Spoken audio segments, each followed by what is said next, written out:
Welcome back to the Investing on the Go podcast hosted by FundCalibre. In this episode, we're discussing big names like Amazon and Meta, Facebook's parent company. But it's not what you think. These names aren't top 10 holdings. Instead, today's manager has exited his position in a number of popular names and is here to tell us more about his thoughts for the future. I'm Ryan Lightfoot-Amanoff, and today we have the pleasure of welcoming back Stephen Yu, the elite-rated manager of the Blue Whale Growth Fund. Stephen, thank you very much for your time. Thank you, Ryan. Now, last time we spoke to you, you told us why you wouldn't touch the likes of Zoom and Netflix. Those two companies, their share prices have tumbled quite a lot recently. This must have helped performance of your fund in the most recent months. Yeah, I recall that we have spoken at length about Netflix and Zoom because I think these two companies were kind of the de facto pandemic winners back in 2020. And I think the one thing that has always been on our mind based on our research is that the switching cost for these two companies in terms of services is pretty low. And I think that is what we probably have seen over the last 6 to 9 months, that Netflix has not managed to get as many subscribers as they wanted. And at the same time, I think some of their subscribers have probably gone on to the Disney Plus. And I think similar with Zoom, that some people probably are now using Teams to do some of the online calls. I think what happened recently in terms of in the market is, I think avoiding some of this disaster has been helpful to the performance, but I think we probably would have a bit more conversation in terms of what happened recently, because I think we are not immune to the indiscriminate sell-off in the market. But I think not having the disaster that when the market were to recover, then I think we are in a very strong position. And maybe another sort of more controversial one, you've recently sold Amazon, PayPal and Meta, the parent company for Facebook. Does that mean you think that their growth stories are over? I think I would probably come back to Amazon last. I think for PayPal, there's a bit of a concern now in terms of the credibility of the management team. So Dan Schulman, which has been one of the highly rated management team in the tech industry in the US, he's now closing to running the company for about 7 to 8 years since 2015. And at the same time, I think if you track the performance of PayPal versus the NASDAQ 100 index for the last 7 to 8 years, that the PayPal shares has actually underperformed the NASDAQ 100 index, which is a bit concerning if you are the management team who has been running it for years. And I'm sure as we're probably closer to the time that the shareholders or maybe the board would demand, that could be a potential change of management team. So I think if you are looking in terms of the uncertainty who is going to be in charge of this company, then you can argue that the thesis is a bit broken, because whatever PayPal has managed to achieve over the last 8 years, I think if we were to have a new management team going forward, that growth trajectory could be quite different. And hence, I think from a shareholder perspective like us, we rather sit on the sideline rather than sit with the uncertainty in the shares. I think for Meta or Facebook, I've probably spoken at length about this, that I think the change of direction for the company when they announced that they're going to change the name to Meta in October last year, that does constitute to a thesis violation, because the way that we assess valuation is we look at free cash flow yield over the next, let's say, 3 to 5 years. And if I'm sure our audience would know this already, that free cash flow is defined as after capital expenditure. And given Facebook or Meta have already spent about $10 billion in building this metaverse, which I'm sure that in the next probably 5 to 10 years, they would need to spend at least $50 to $100 billion to make this successful if it were ever going to be successful. But at the same time that you don't actually get any profit of this venture. So if you just put this number into our valuation model, that the valuation is no longer attractive and is actually quite expensive on that basis. And so I think I'm sure we can touch on this a bit more, that we are a believer of the metaverse at some point, maybe 10 to 20 years from today. But whether Meta/Facebook is going to be the ultimate winner, that is a big question mark. I think last but not least, we have also exited our position in Amazon. The thesis really is about that we are a bit concerning about inflation in terms, at least for as far as the retail business is concerned, as you can imagine that with all the trade war that's going on between the West and the East, the supply chain issues at the same time, wages, inflation in the warehouse, logistic, delivery, etc., that is not going to disappear anytime soon. And I think it's slightly fortunate that Amazon, in the recent results a few weeks ago, they decided to raise the prices for the Prime membership in the US, which is about $20 a year increase. But if you really do the calculation in terms of the kind of the monthly increase, we're only talking about $2 per month in terms of increase. And as we all know, sitting here in the UK or maybe mostly in London, that you know that Prime membership sometimes can get you not only same day delivery, but could be within like the next 2 hours or 3 hours. So paying $2 additional a month probably doesn't really cover the increase in cost in terms of what you get as a Prime member. But at least Amazon has managed to offset some of the increasing cost. So it's not end of the world, but they would definitely be making less money from here as far as the retail business is concerned. So I think that has not changed, and we're glad that we have exited the position. And just coming back to Facebook, you said you've sold it. You said you're willing to buy it back again. It does show that you are quite flexible and pragmatic in your approach, which does help you stand out from your peers. I think that's a fair point, because I think one thing that we have acquired over the number of years, or if you do follow some of our companies, that even though many of our companies are of exceptional quality, or the management team are of exceptional caliber, but things does change over time. And we have spent so much time following some of these companies such as PayPal or Facebook or Amazon. And it's always very costly in terms of time that we have spent on this company to then decide to exit the position, because then we have to repeat the level of work that we have accumulated on a new company, and so that we can continue generating performance for our investors. And I think for Facebook or Meta, the challenge now is, I think there are two things. I think for Zuckerberg to decide to spend tens of billions onto this metaverse, which is a bit unproven at the moment as far as Facebook is concerned, that does destroy the investment thesis that we originally had for Facebook. And I think what is going to change from here is, I think either if Zuckerberg decide not to pursue this metaverse interest, then maybe we could look at it again. But obviously, given what they have just done recently to change the name of the company to Meta, then it's unlikely it's going to happen anytime soon. I think the second part then is that at some point, if Meta could then demonstrate that they could actually generate some profit on the back of this metaverse investment, then maybe we could look at it again to consider whether the valuation would be attractive at the time. But I think at the moment, you just don't have any of this certainty.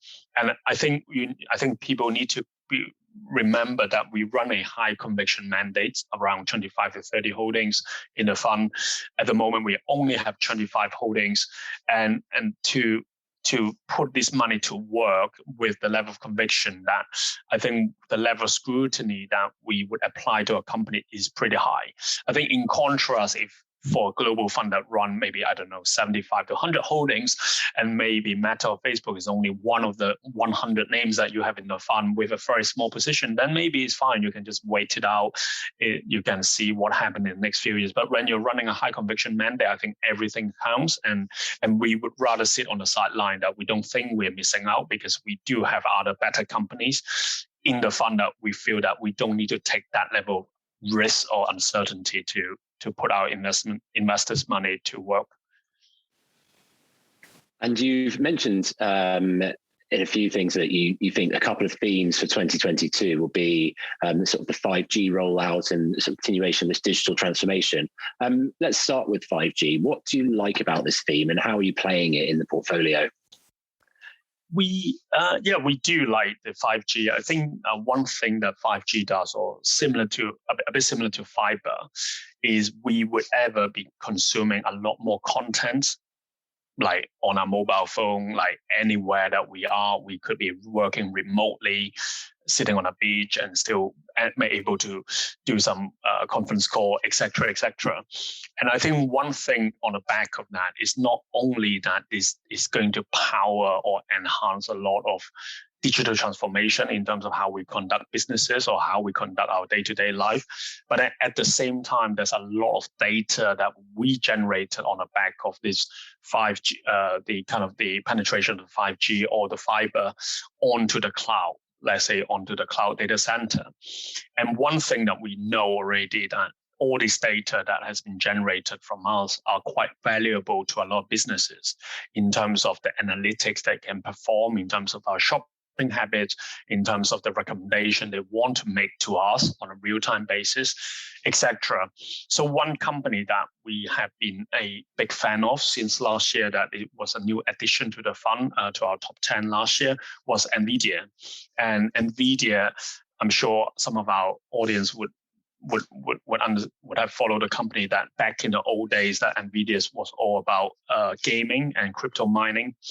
But then what's happening now or going forward in the next 3 to 5 years at least is all about utilizing NVIDIA's GPU, which is very powerful processing unit in the hyperscale cloud data center, so that when we are going onto the YouTube, we watch certain programs, and then suddenly you get recommended some similar video that you may want to see. And then obviously, if you go to an Amazon website, you bought something, and suddenly some recommendation come to you quite quickly. So historically, before we have the 5G or the fiber, like by the time they make the recommendation to us, it could be days later. Like by the time that they make recommendation, we would no longer be interested. But now with all our data on the cloud, and also with the very powerful GPU that NVIDIA produce, that they could make recommendation to us on a real-time basis. And you are talking about, like, I think globally, there are probably around maybe 2 billion kind of smartphone users or people who have some access to the internet.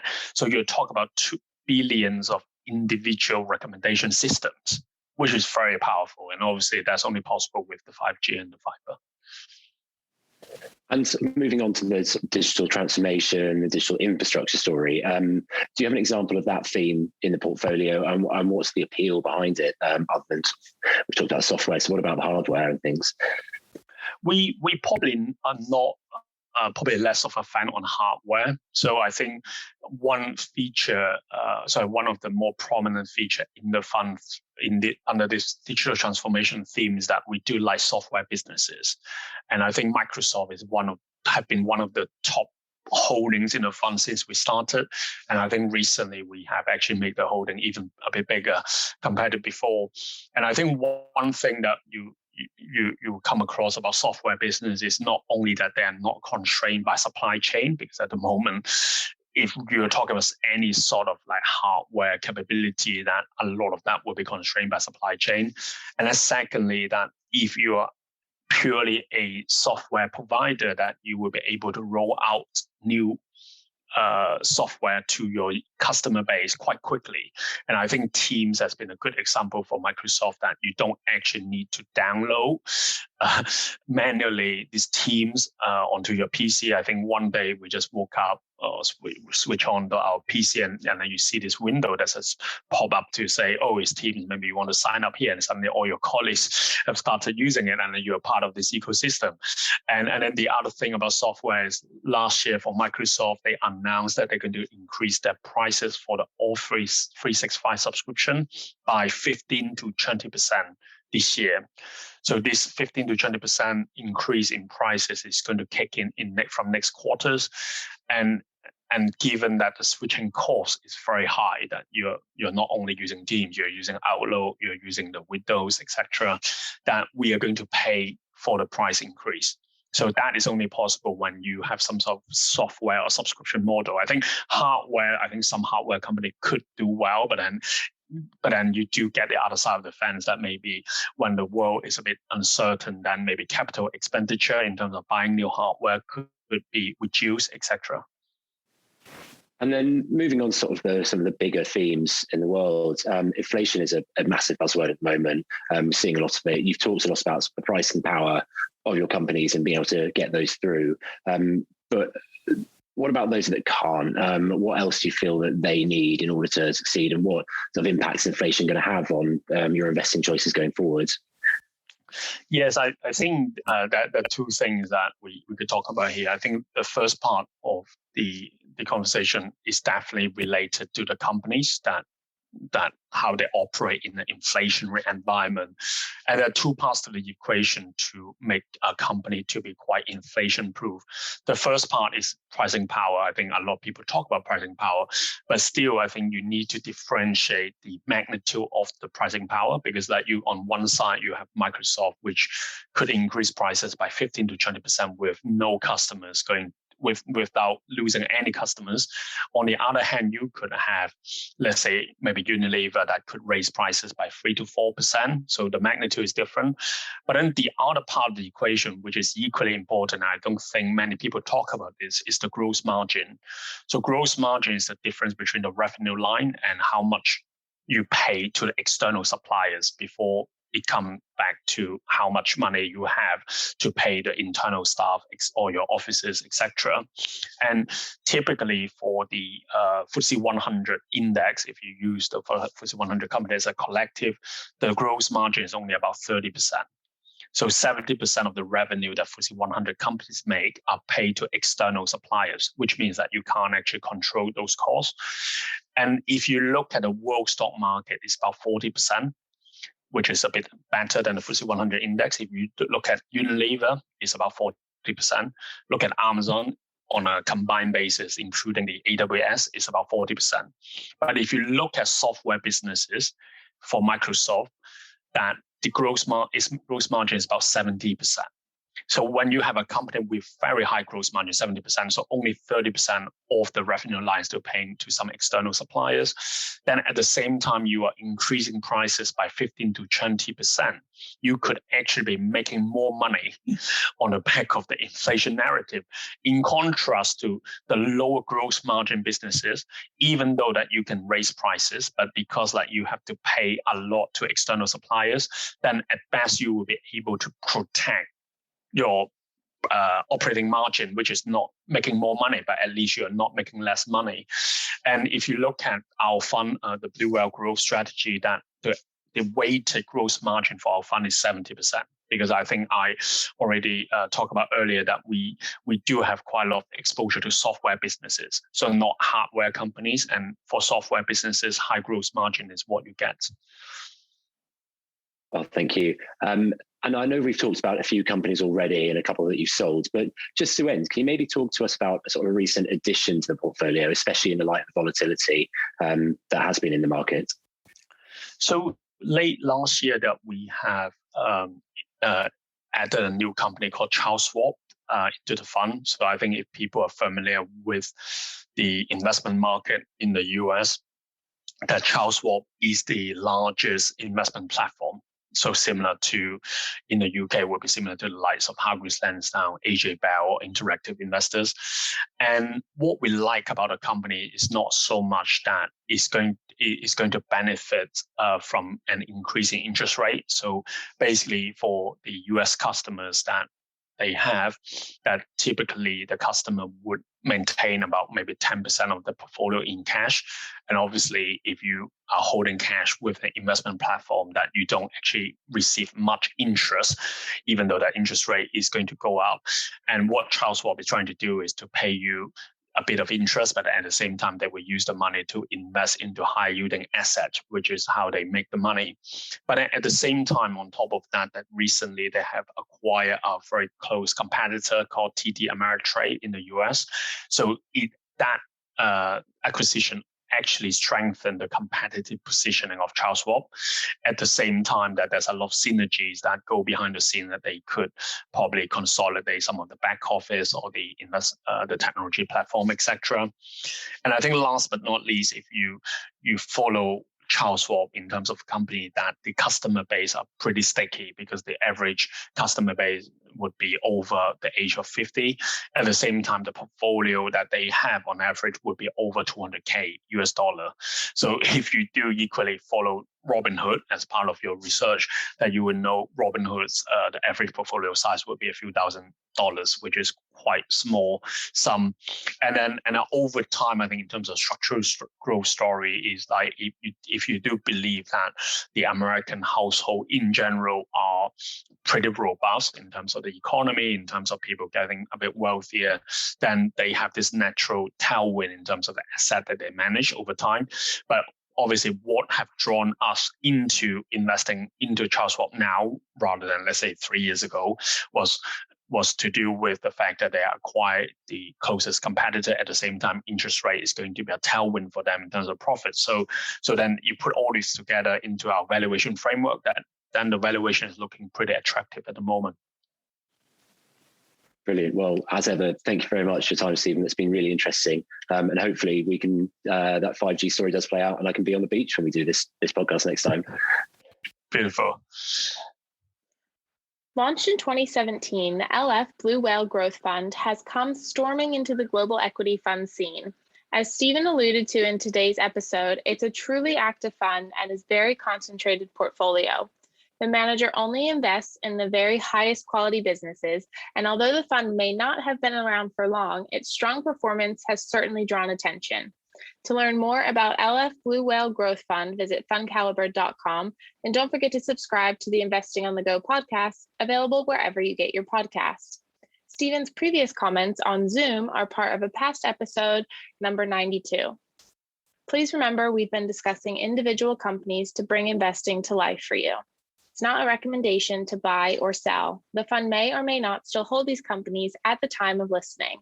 Elite ratings are based on FundCalibre's research methodology and are the opinion of FundCalibre's research team only.